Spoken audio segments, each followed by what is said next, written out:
Hello, my name is Brehon Mills, and I would like to welcome you back to the channel. I'm quite sure you've seen this news that was reported on December 7th. Palantir closes up 21% on a report of $44 million FDA contract. Shares of Palantir jumped Monday after Bloomberg reported that the company has won a 3-year contract with the Food and Drug Administration. The deal is worth $44 million and will focus on powering drug reviews and inspections, according to the report. Government work makes up more than half of Palantir's revenue, bringing in $163 million in the last quarter. Again, I've been bullish on Palantir. I've owned some shares in the company. I also have some call options on the contract also. All right, but that was December 7th, and we had some news come out this morning about Palantir. Palantir stock drops 4% after Credit Suisse turns bearish on the valuation, disconnected from the fundamentals, saying the company is well ahead of itself. Credit Suisse downgrades Palantir from neutral to underperform, but raises the price target from 13 to 17, a 38% downside from yesterday's close. Analyst Brad Zelnick continues to believe that Palantir offers a unique data analytics platform, but sees the valuation disconnected from the fundamentals. Palantir shares trading 50% over the firm's previous blue sky scenario, with Palantir at 46 EV / current year 21 revenue. Zelnick says the risk-reward balance is leaning toward the downside. The price target boast is attributed to the firm's out year estimates increasing due to more durable than expected government sector growth. Palantir shares down 3% in the pre-market to $26.19. It's amazing how when you take a look at a company like Tesla that has a market cap of $500 billion, and they're only generating $20 billion of revenue. Right? They're only generating $20 billion of revenue, but yet the market cap is $500 billion. Again, people believe in the future of Tesla, and so they're continuously buying shares to the company. Right? Now, that doesn't mean that long-term the company will be number one just because they were first to the market. Again, I don't think they will be number one when it's all said and done. But again, a lot of people out there believe that they will be number one, so people are continuing to buy shares of the company, increase its value, and increase its market cap. So Tesla has a $500 billion market cap, and they only generate $20 billion of revenue. So based on those numbers, their market cap should be around 100 million, right? So, and just basing off of that information, their stock should be around, $125, right?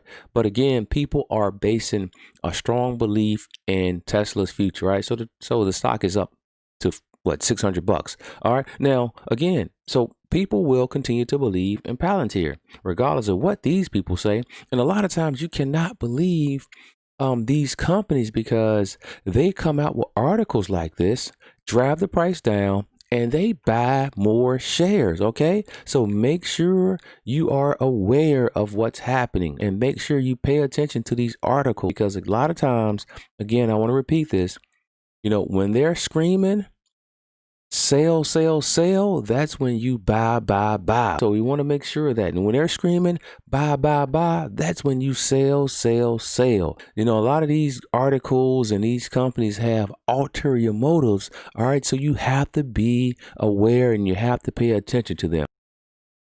All right. Now let's take a look at the chart.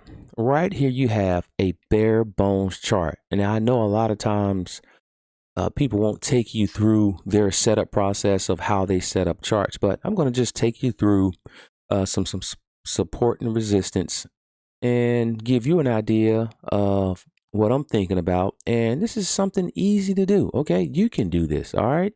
So now let's set up some support and resistance lines. We had a nice little run up here.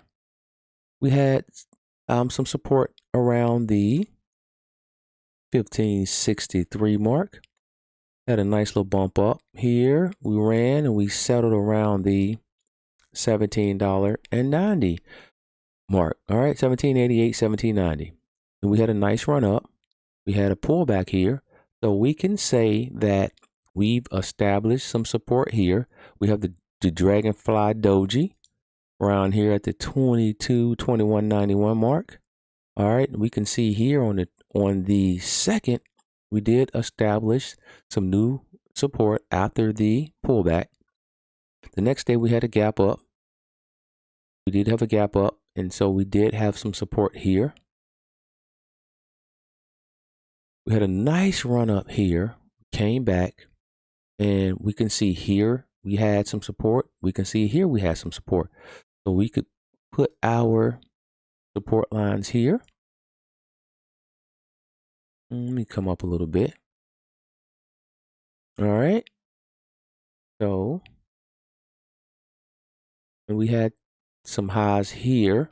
We had a big, a nice candle here. We had a nice candle here, nice candle here, red candles. So we can say that that is the ultimate resistance there. That is the ultimate resistance. We came back down. We established some support here. Same over here, same as over here.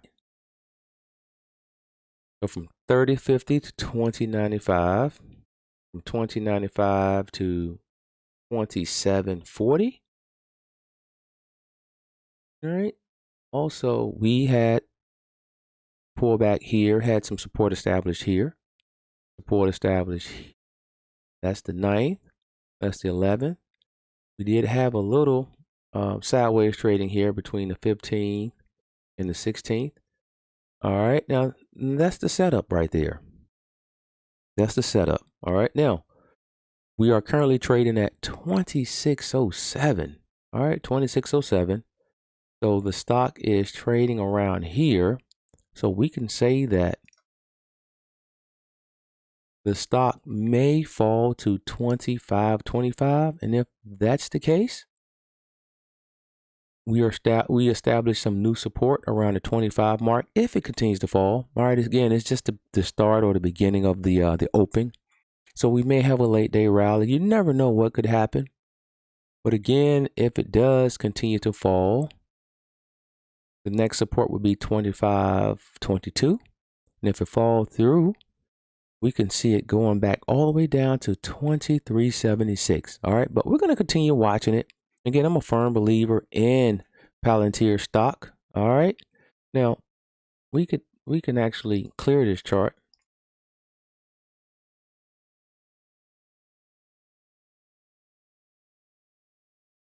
And we could take a look at the 20-day moving average just to see how the stock is performing versus the 20-day moving average.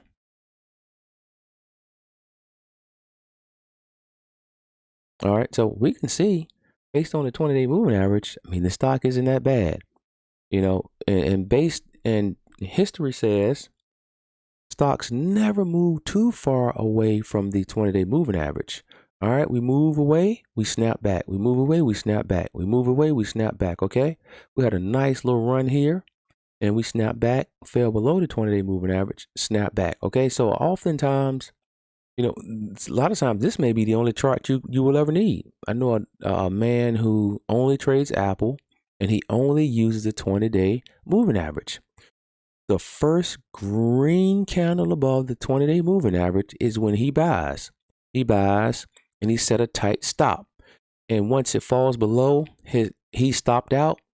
He just waits for the next green candle above the 20-day moving average, because more than likely you will win more than you lose if you're using this basic, simple strategy. All right. I know a lot of times you'll see people with, 50 lines on their chart. They'll have the RSI up. They have the wedges, the moving averages, the support and resistance, and it's just confusing. But stock trading is very, very simple. All right. You just got to develop a system that works for you. And that's all I have on Palantir. I'm just waiting for an opportunity to get back in.